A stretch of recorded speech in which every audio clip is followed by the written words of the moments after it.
Hey Mandy, what's up? Hi, how are you?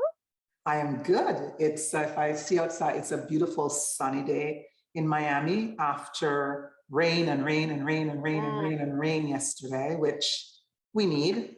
We yeah, needed the plants, but today is a beautiful, glorious sunny day. I can hardly wait to be outside later on. Hope I yeah, get a I chance. ate my lunch outside. It's Did colder you? here, but it's beautiful.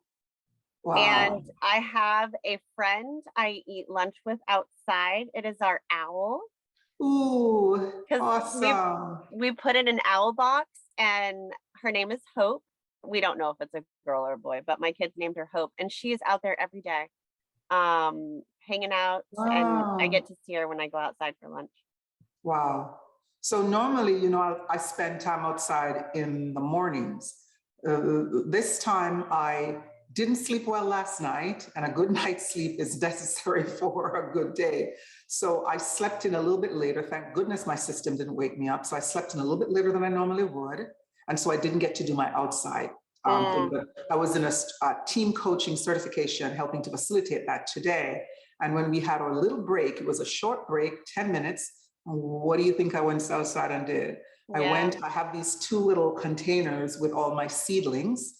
So Mm. my tomatoes and Your peppers, babies. my babies, and my special tomatoes from my Uncle Calvin, I saw that only two of them germinated. And these are these beautiful plum tomatoes from Italy that when you see them on the vine, they make you salivate. And then when you taste them, your mouth, it's like all this craziness of pleasure in your mouth. That's all I can think of. From a tomato. They're that delicious. The texture is amazing. So I'm like, I've got to get a couple of those. So I saw only one germinated. So I decided to sow some more seeds. Mm. You wouldn't know how that felt good just to be outside Ah. for a couple of minutes and ran outside and get my stuff in, came back and washed my hands and was back in front of the computer. So, anyways, so we're back to our topic of transition. We committed to our listeners that for the next series of conversations, we're going to be talking about transitions because all of us, or most of us, are going through some kind of transition or another. For some, it's in personal life. For others, it's work. For others, it's work and personal, you name Mhm. it. Before I forget, on a friend note, I don't know if I share this as yet, but Peter and I are newly minted grandparents. What?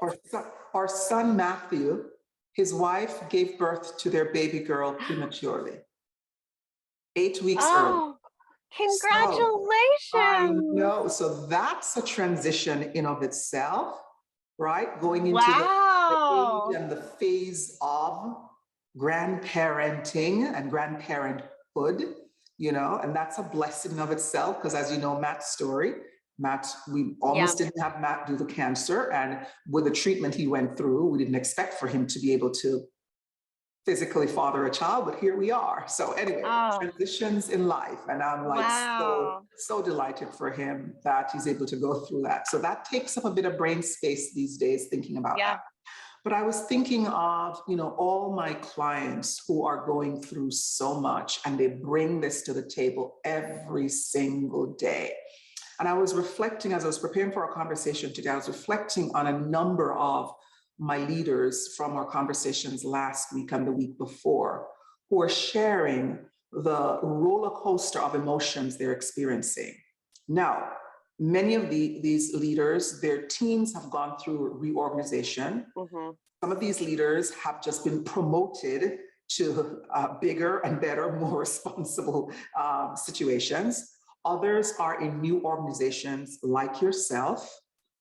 Some have physically moved their family, but their job situation sort of remains the same. I'm in that situation where moving from Austin to Miami, that's a big shift. And yet others are in a phase internally where they're transitioning just based on developmentally where they are. Mhm. And all that comes with that, with these transitions, can be discombobulating, Mhm. especially when you're going through all these emotions that you can't make head or tail out of. Does that Yeah. resonate with you? Yeah. And I think there are also a lot of people who are debating taking that next step Yes. and Yes. saying, am I really gonna do this? Yes. Is it the Which, right time for yeah, me to do this? Am I ready for this? Some are asking, should I do this? yes, Right? yeah. So I they're know always, I need to do something. What is yes. it gonna be? Yeah. I think there's a lot of people at that early part of their journey. I'm Yeah. definitely smack dab in the middle. Yeah. But I think there's also, well, I mean, it's probably everywhere, but I Yeah. am hearing and seeing a lot of, am I gonna do something? Am I gonna Yes. do it? Yeah. And then I have those who are questioning, well, so many people around me Mm-hmm. are doing something. Should I be thinking of doing Yes. something? And it Yes. doesn't necessarily mean that they're dissatisfied with their current situation, but it's like the water is troubled around them. People are moving and the Mm-hmm. waves are, kind of bumping them, then hitting them a little. And it's like, should I be doing something? Mm-hmm. And so we have this range of emotions. But if we were to focus on the folks who are literally in transition, they've made the Yeah. decision or the decision has been made for them, we know that they show up with an interesting range of emotions. For many, it's anxiety to begin with. Mm-hmm. Oh my gosh, this is happening. Holy, holy, holy, whatever, this is happening. Can I cope? Can I do this?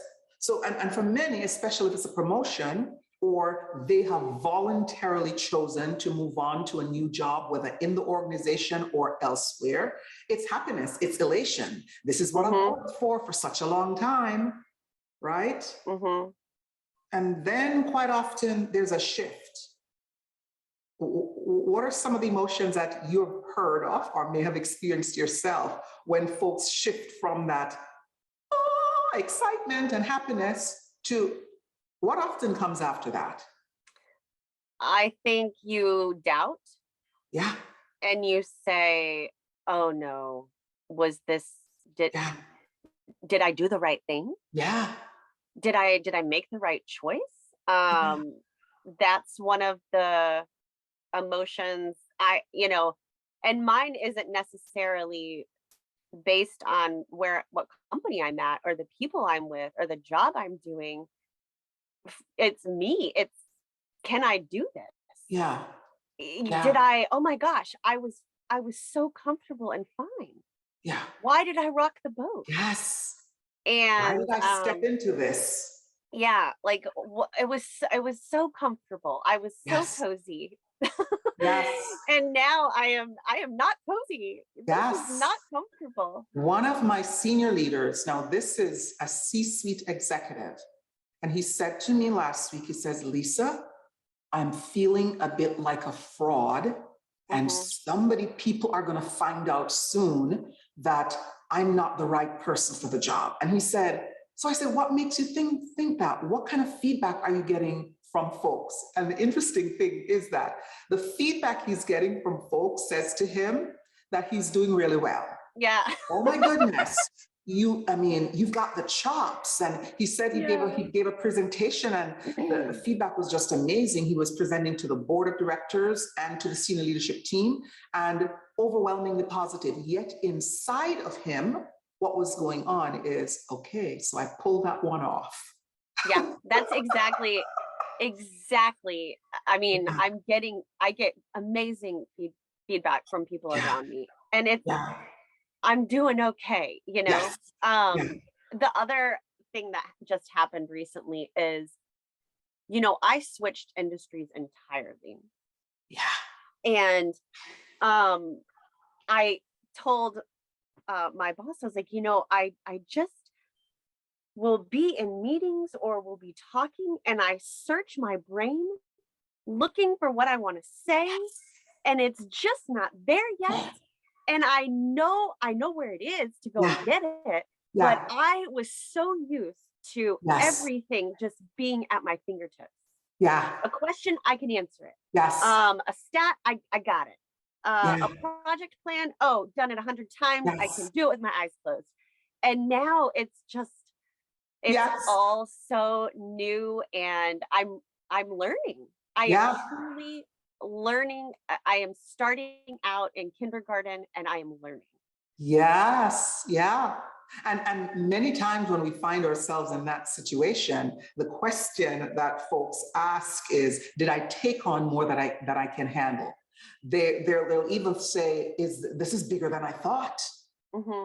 Am I going to be able to do this? And sometimes what happens, you then find folks getting agitated, getting angry at themselves for making that Yeah. choice. If it was a forced choice on them, they get angry at others, angry at team members, maybe at their boss, maybe at whoever was involved in initiating or pushing or promoting that change. So we start from the elation, the excitement, to now they're in this place of, oh my goodness. Now at the same time, they're actually sorting out how to do this, but yet the anger or some sort of negative Mm-hmm. emotions are coming up at the same time. Mm-hmm. And sometimes find themselves just kind of pushing back a little, resisting what needs to naturally happen, such as embracing the new team, clarifying the roles and the Mm-hmm. responsibilities, Mm-hmm. setting out a clear agenda for where you're going. And this is true whether it's in a work situation or it's a family thing. Mm-hmm. But that denial and that feeling of, oh my gosh, am I doing the right thing, can kind of slow down the process of doing those things that you need to do to make progress. And as a perfectionist, I like to try and learn it all on my own. Yeah. If I ask for help or ask a question, they might think that I don't have an answer. They Yeah. might think that I'm too slow I haven't picked it up by now. Yes. It's been 2 months. Yes. And so it's really also embracing that part of me who needs to ask for help. Yes. It's okay that I don't know everything yet. Yeah. And I never will. And I encourage my leaders, Mandy, to keep this little idea in mind, which I find very powerful and very helpful, is that one of the signs of a mature leader is having the ability to utilize questions really well. It's not about having the answers. A mature leader is one who isn't putting herself or himself on display to say, I know what to do and how to do and all that stuff. Yeah, we expect them to have that, but that sign of maturity I see when I'm looking at leaders who are navigating and doing really well. They know how to ask the right questions, to clarify, to uncover, to bring others in, to pull in other ideas, so that no one has to rely on this one person alone to know everything. Because the truth is, your people know that you're new at this. They knew who they were bringing in. They were bringing in this brilliant critical mind person from a different organization doing a different type of work, and they're bringing you in based on your ability to absorb their environment, bring your critical mind to the table, and get stuff done. Mm-hmm. Not because of everything you know. Yeah. Yeah. And that's, I mean, you kind of reframed it, which is great. Yeah. Because, my default is, oh, they made a mistake. Yeah. And I don't even know that that's my default anymore, because it doesn't last. I don't want to let that last. Mm-hmm. I don't want to give that emotion or thought any longevity. Yes. Because it will not serve me. No, it will not. In fact, what it does for folks who stay in that place very long, they become depressed, Mm-hmm. angry, agitated, and disillusioned. And quite often we see them saying, this is not for me. Mm-hmm. This thing that they may have worked for, this role, this position, or that they were placed into because someone saw their potential, saw beyond what they're bringing to the table right now and wanting to stretch and pull them. But the emotions that they're experiencing right now says, no, I can't do this. So they become disillusioned. And what happened? They just go off. This is not for me. I've got to go do something else. And yet, if we can remember that this is just a part of the phase of transitioning, right? And that most people go through this or go through this to some degree. And that beyond that are these other emotions that say, now you're going up the hill, which is, I'm accepting that this is more challenging than I'm used to. I'm accepting that there are lots of moving parts here that I just simply have to figure out a good process to have in place, right, to help me navigate, right, and to understand that the stretch is going to feel weird, uncomfortable, even painful at times, but you're seeing where these stretch opportunities are going to take you. You're seeing the connection. You can begin to see the future. Well, and when you wanted to talk about this, I said I was going to save how I wanted to respond for when we actually pressed record. Yes. But you take on these challenges, you make a transition, and I didn't realize that you can plan for it.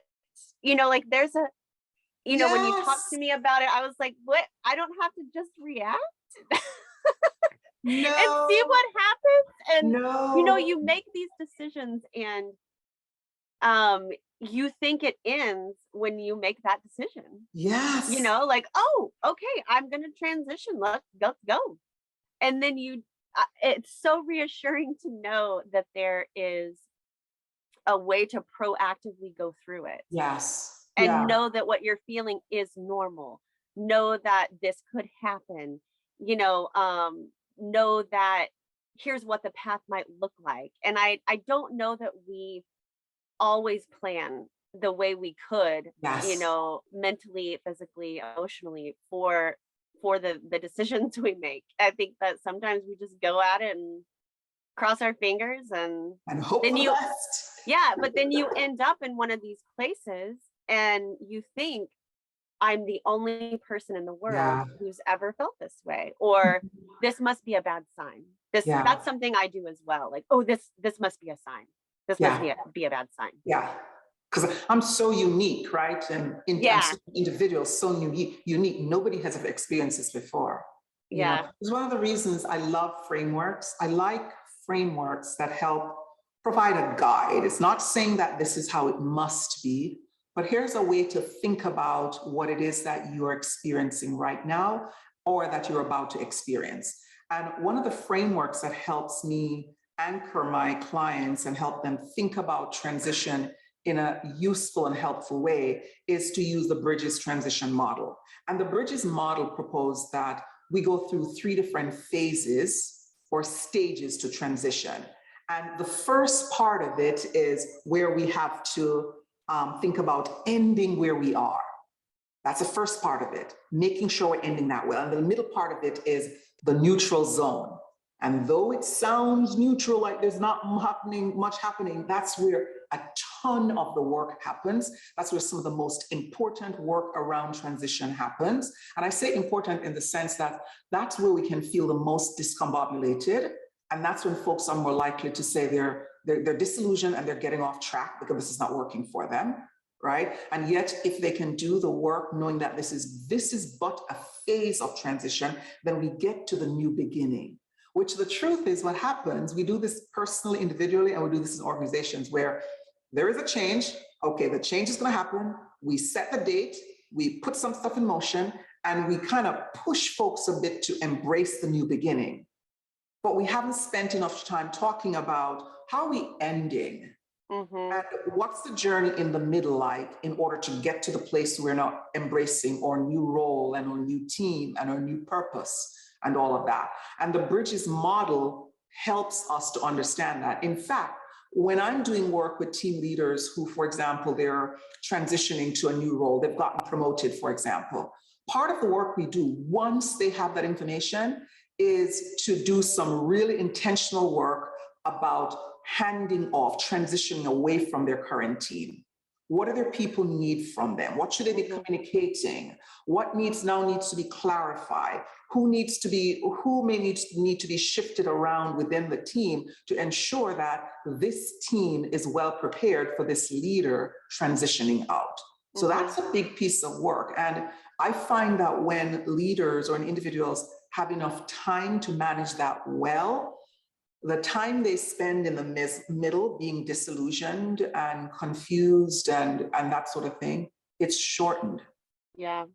And if there's one thing I hope listeners take, at least from my point of view and experience with this, is before a transition, before if you do leave where you're currently at, go to another department or go to a different job, is in the pandemic, it's very easy to have no closure and to simply sign off one day and turn over your computer and start a new job on Monday. Yeah. And I would say, do not do that. Yes. Do not do that. Make time for the ending. Yeah. Make time to say goodbye to your colleagues, to some of your friends. I planned my own happy hour outside because, and I said, whoever feels comfortable, I'd love to see you. Do all those things to close a chapter. Yeah. Because when you are exactly right, when you don't, there's still these things just hanging around. Yes. There's still expectations that don't get closed out. There's team members who are wondering, what now? What just happened? Yeah. What just happened? What's the plan forward? Wait, what? Who's doing what? Who's taking this part? And I would have done that better. And I would have done that better. Hindsight's 2020, but I would have done that better for my team, but also for myself. Because I jumped from it's almost like I jumped from one very intense relationship to another. Yeah. And I should have made some space for that. And here's part of the reason why we need to do that, Mandy. Transition is really the inner psychological process that we go through as we internalize change. Transition isn't the change itself, or transition isn't I go from team A to team B, right? That's the change. Transition is what happens inside of us when we are going through or approaching change. And that's why we see where leaders who are empathetic and they understand this, they know that, listen, change can bring crisis to my individual team members and to the team overall. Because if we're not mindful of what's going on inside of folks, we then have the situation where we have a bunch of folks who are questioning, who are depressed, who are distracted, who are disengaged, who have a million questions that are not being answered, right? And so you find yourself in this middle portion of it, what Bridges call the inner zone, where folks are confused and the real work that needs to be done by the team can't be done. So it's really understanding that transition really is this inner work. Transition is not the change. It's the inner work that we need to do as a result of the change, either the change we are approaching or the change that we are currently experiencing. Yeah. And something that my former COO told me to do, which was such a great exercise. She said, and this was one thing that did actually help with, closure and helped with that in between, was she said, after you've left and you have some time, sit down and write everything that you accomplished while you were here, and keep that for yourself and look at it on those days at your new place where you're questioning, can I accomplish these things, and use that as a guide for you. And that was such great advice, because it showed me I've done hard things before and I'll do hard things again. And I'll get through it. And that you're just so right about that in between space, of it's so much easier to navigate when you've prepared for it, and when it's there, and that's when you need the most resources. Yeah. I like to I like to think about it for, you hear the idea that teams go through different phases, the norming and the storming. And I think we go through a bit of a storming phase, which is that middle phase in transition, where we're trying to figure out. And if we don't slow down and allow folks to do the work, then that becomes problematic later on. What we find is that people feel as if they're being pushed into change rather than being supported. I'm guilty of saying, like a lot of people, change is constant. So we've got to just accept that change is part of our culture, the organizations we live in our families. And yet, even though it's constant, we have to pay attention to the psychological impact it has and the implications of that, and then put systems and processes in place to make sure that the kind of support that's needed is being provided. At a minimum, the recognition that it can cause and will cause some upheaval in folks, and for some people can be crisis. For some teams, can cause a team to be in crisis mode. Yeah. Right? So as Bridget says, we have the beginning phase, which is, letting go of where we are, letting go of, okay, so what are some of the great things about my old team, my old organization, my old neighborhood, my old, whatever it is that I'm going to have to give up. Right? What are some of the things that I'm holding on to? What are some of the things from my experience with those teams or that organization or that neighborhood that will be with me forever? I'm ending that piece, but I'm carrying that, right? And that these things are going to strengthen me and prepare me for the next leg of the work. So that's the ending part of it. And then the middle zone, the neutral zone is, let me go to my notes and take a look at this. This in-between time where it's a period of, as psychologists love to say, of psychological realignment and repatterning, right? So we're coming up with, we're experiencing new things as a result of the new place that we're in. We have to learn the new norms, the new culture, the new language. I hear Peter, my husband, talk all the time about the new language in his organization because he is still in a period of transition. He's coming up soon on a year at the organization, but that's still transitioning. Because he says the language they speak is something that he has to make sure that he's being intentional to figure out, okay, so what does that mean? And not being afraid to ask for clarification. And when you're not used to doing that like you were, it's like, oh my gosh, maybe I seem remedial. And I say, no, you seem smart. Because you're asking all the right questions to help you navigate this new neutral zone where things seem so discombobulating, but it's where you're doing critical psychological work of repatterning and realignment.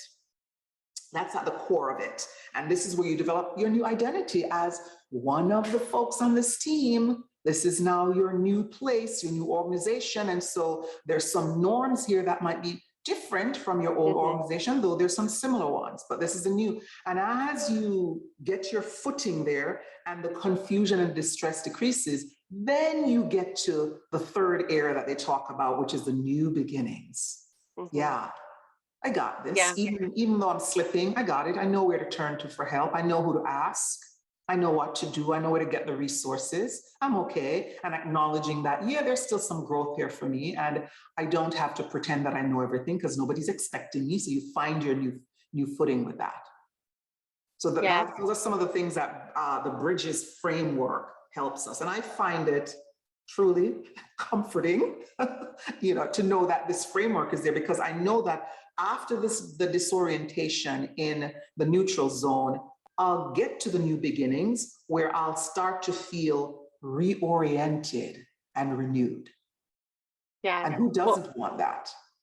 Even just naming all of these things, it makes it far less overwhelming and scary.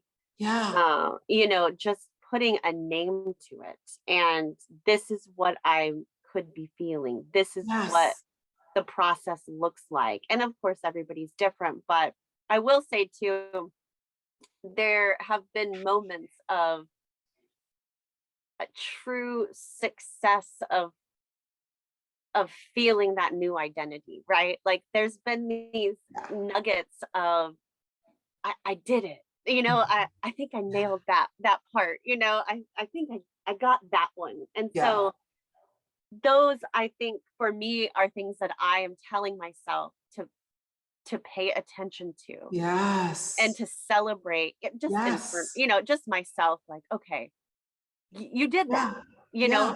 and it'll it's not all uh it's not all of the uncomfortable. There are those glimpses of, oh yeah, that's me, like Yeah. that is me. And it helps you to identify where you are in the process of transition, Hmm. right? It helps when you see those, it's like, so I'm in this phase, and maybe there's more of the disorientation to experience, but I'm going towards the tail end because now I'm feeling more and more every day, I'm feeling more renewed and Hmm. more stabilized. Now, imagine if leaders are also aware of where their people are Yeah. in the phase, not just where the team is overall, but their individual team members, because here's the deal, here's the reality. Individual team members are going to experience change and transition through change differently. And Hmm. so we can't expect even the folks who, they started this thing at the same time, we can't expect them all to be at the ending phase and the neutral Yeah. zone and the new beginning at the, no, it's like grieving. We all do that differently. Well, we all do this inner psychological work called transition differently, and it looks different. So imagine how supportive it is when a leader who is, first of all, she's self-aware, so she also knows what she's experiencing, right? Because she's going through transition as well. And she is aware of her people through conversations with them, really deep, meaningful Yeah. conversation about how they're experiencing what's going on, not just updates on the project and the work, but you as a person and understanding, so this team member is still trying to let go. How do I then support her? How do I support him in letting go? And sometimes a leader might be a little hesitant to see their team members in the full-blown neutral zone where they might be distressed and angry and afraid and all that stuff. But imagine knowing that framework and knowing that that means you're further along. They're not resistant to helping their people get to that place so they can more quickly get out of the neutral zone and get to a place where they're oriented and Hmm. renewed. Yeah. Yeah. So I that takes a leader with a great deal of empathy to be able to do Yeah. that. And there's so much to be said for that, because Mm, I've had, leaders, all different kinds of leaders, and I've been a different kind of leader myself. And even just having those conversations, yeah. there are, and I'm sure you've seen this as well. It's very easy to not bring up something uncomfortable, or Mhm, to not want to know if your people are looking to leave. I've mhm. always wanted to know. I mean, I want to know. I want to know Oh, where yeah. people are at, where's your head at?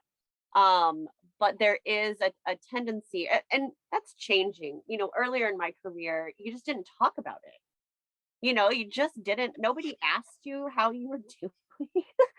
It was, Mhm. it was all work. And if you weren't happy, you went and looked for a job, you put in your Yeah, notice, and you walked away, yeah. and it was okay. Um, but those stories get created when the void gets filled, when you're not talking about it, it gets filled with something Mhm. else of, Yeah, oh, they don't care. yeah. Or, Mhm, the void mhm. gets filled somehow. And Yeah, I've always wanted to fill the void with conversation and communicate. yeah, yeah, yeah. And when leaders prepare their people for transitions and manage transitions well, that's an act of caring for your people, right? Yeah. I'm finishing up an ebook right now for leaders, that it's a gift that I'm going to be sharing with all the leaders I've served and the leaders I serve. It's a handbook focused exclusively on caring for your people. And as you're sharing that, I'm like, Lisa, do I have this chapter included? Because this is an act of caring for your people, how you lead them into and through and out of transitions, right? And it starts with communicating effectively about the change that's coming, why the change is needed. What is this change about? Who will be affected? What are some of the positive outcomes that you anticipate as a result of the change? What are some of the challenges we should anticipate as a result of the change? What do we need to put in place to mitigate those challenges or to manage them effectively? So when leaders are communicating this well, communicating it thoroughly and often, people feel better. Doesn't mean that they're not going to go through those 3 zones we mentioned, but they're more prepared for it and they feel better about the change. So they go through that psychological work in a much more effective way. So that communication piece is crucial. And then to the extent that they can, getting people's buy-in. Now, for senior leadership teams, you're part of the decision making, so that is easier said than done. When we're dealing with teams lower in the organization, there's not so much of their voice being a part of the, but you have to still present this change in a way that supports the transition. So how it's communicated by the leaders is critically important, and showing up with empathy and understanding that this is going to impact them internally and externally is really, really, really, really important. Yeah, and it's building trust. Yeah. Trust to be, let in on the conversation. Trust that your buy-in is valuable. Your voice, you are important. Exactly. And I go as far with this, Mandy, as to say, I think leaders have a responsibility to educate themselves, and organizations have a responsibility to educate their leaders about the impact of change on individuals. It's just a given that there's going to be a psychological impact.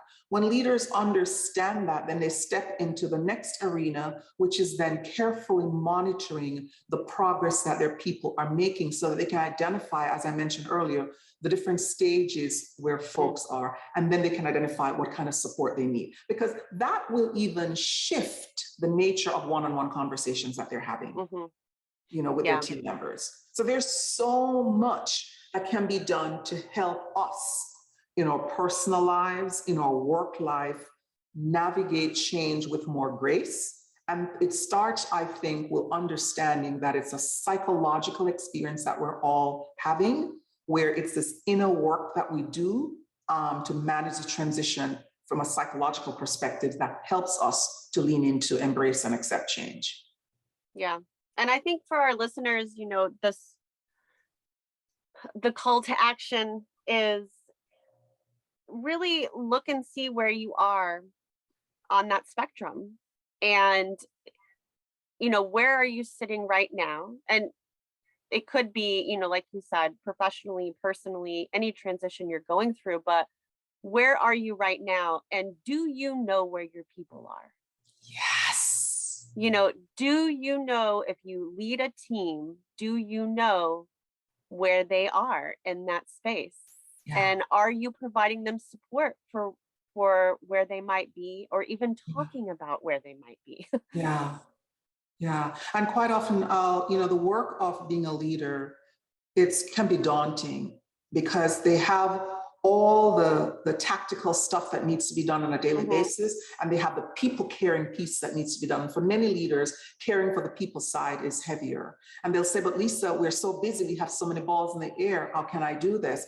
And I said, this is where I'm inviting you to slow down so you can speed up. Spend this time caring for your people so that you can support them through this transition, so that they then can be much more readily going through to that ending, that new beginning phase, where they're getting excited about work because they're renewed and they're reoriented. Yeah. Slow down to speed up. Slow down to speed up. I like it. Well, this was. So any parting words for our listeners, Mandy? I think just, where I'm at right now, I feel like I'm in between phase 2 and 3. I'm kind of oscillating back and forth at times, but I really, really enjoyed, as you always do, just naming what's going on.